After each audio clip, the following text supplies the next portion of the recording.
एक आदमी है जो अपना नज़दीकी पुलिस स्टेशन में जाता है और पत्नी के गुमशुदा की रिपोर्ट दर्ज करता है।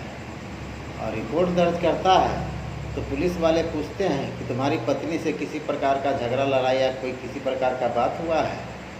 तो आदमी बोलता है नहीं, ऐसा कुछ नहीं है, ऐसे मतलब घर से लापता हो गई। जैसे ही वो रिपोर्ट दर्ज करके घर पहुंचता है, वैसे ही उसकी बेटी जो बड़ी वाली है, जिसका नाम कीर्ति है, जिसकी उम्र 16 साल है, वो भी पुलिस स्टेशन में जाता है और पुलिस वाले से बोलता है कि मेरे पापा जो कंप्लेन किया है वो एकदम गलत है और फर्जी है। मेरे मम्मी को कोई दूसरा आदमी नहीं, मेरे पापा ही कुछ कर दिए हैं या कुछ बात हुआ है, वही गायब किए हैं, कहने का मतलब।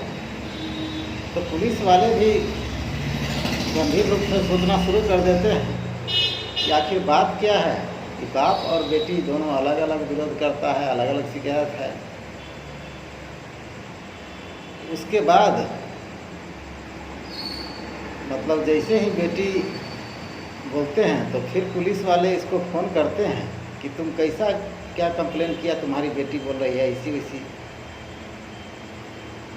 तो बात यह है कि ये कहानी है उत्तर झारखंड प्रदेश का जो हजारीबाग एक डिस्ट्रिक्ट पड़ता है। हजारीबाग डिस्ट्रिक्ट के अंतर्गत एक थाना पड़ता है बड़ा बाज़ार। बड़ा बाज़ार थाने के पास एक जय प्रभा नगर एक मोहल्ला है। उसी मोहल्ला में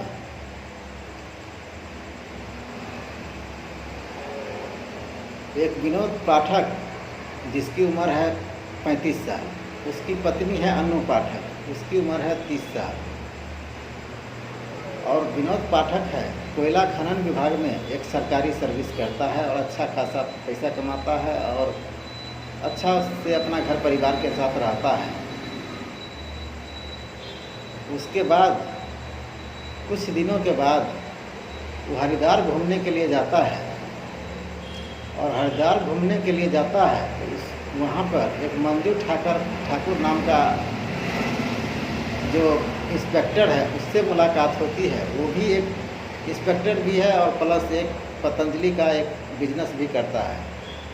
और विनोद पाठक सरकारी नौकरी करता है और साइड में पतंजलि का एक छोटा सा एजेंट भी है। दोनों में आपस में बातचीत होता है बिजनेस के पक्ष में। उसके बाद दोनों को पहली नज़र में ही प्यार हो जाता है। उसके बाद दोनों घर वापस आते हैं ट्रेन से और घर आने के समय दोनों अपना अपना नंबर शेयर कर देते हैं। शेयर करने के बाद दोनों में आपस में बातचीत होते रहती है। और विनोद पाठक है, इसकी पत्नी है अनु पाठक और इसके 3 बच्चे हैं, एक लड़की है और 2 लड़का है। बड़ी बेटी है जिसका नाम कीर्ति है, उसकी उम्र है 16 साल। और कुछ ही दिनों के बाद जब लगातार बातचीत करते हैं तो इसका विरोध अनु पाठक करता है और सबके निगाह से देखता है। लेकिन फिर विनोद पाठक पत्नी को समझाता है कि ये शक मत करो, हम दोनों आदमी बिजनेस के दायरे में कुछ बातचीत कर रहे हैं, कुछ समझ बुझ रहे हैं, मेरा बिजनेस पार्टनर है।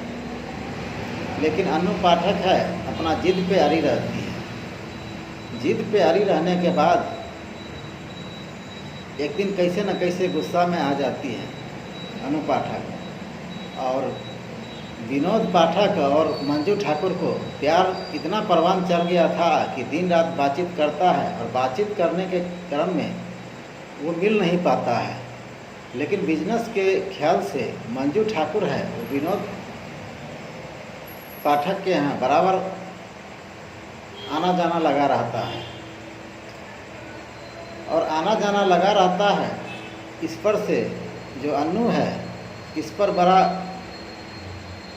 उसको जलन होता है और बार बार अपने पति से बोलता है कि अगर उससे बात करना है तो हमको तलाक दे दो या नहीं तो हम कार्रवाई करेंगे। इस पर से गुस्से में आकर विनोद पाठक है अन्नू को समझाने के बदला है उसको बहुत ज़्यादा पिटाई करते हैं। पिटाई करने के बाद गुस्से में आके तीनों बच्चे को छोड़कर वो अपने मायके चली जाती है। मायके चले जाने के बाद वो अपना भाई भतीजा और गांव समाज में बहुत आदमी को ये सब बातें बताती है।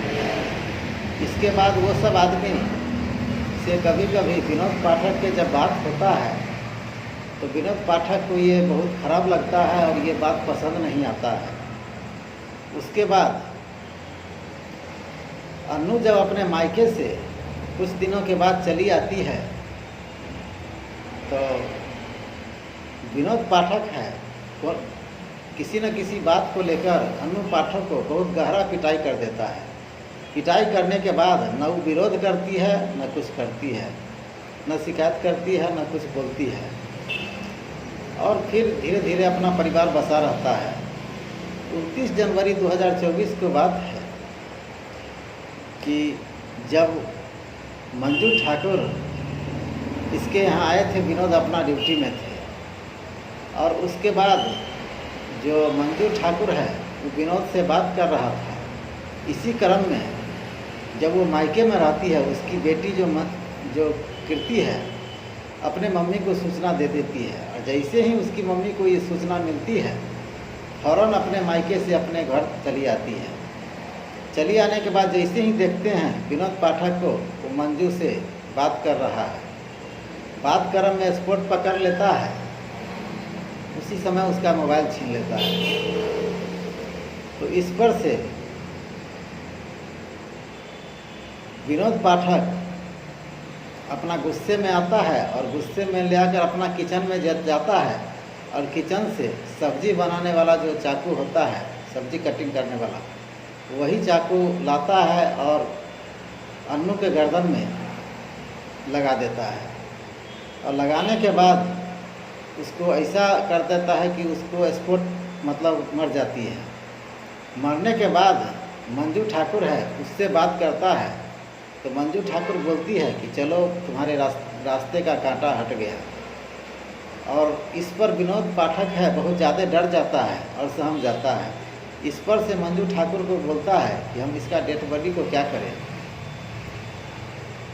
तो जब तक उसका तीनों लड़का है स्कूल जाता है और स्कूल आने से पहले, स्कूल से छुट्टी में आने से पहले तो मंजू ठाकुर बोल देती है कि इसको डेड बॉडी को धुआं कर दो और दोनों को अच्छा से प्लास्टिक में पैक करके बोरा में कस के रूम में ही कहीं छुपा के रख दो और रूम में ताला मार दो। उसके बाद विनोद पाठक है अपना रूम में ही उसको डेड बॉडी को धुआं करके प्लास्टिक के बोरा में छुपा देता है और छुपाने के बाद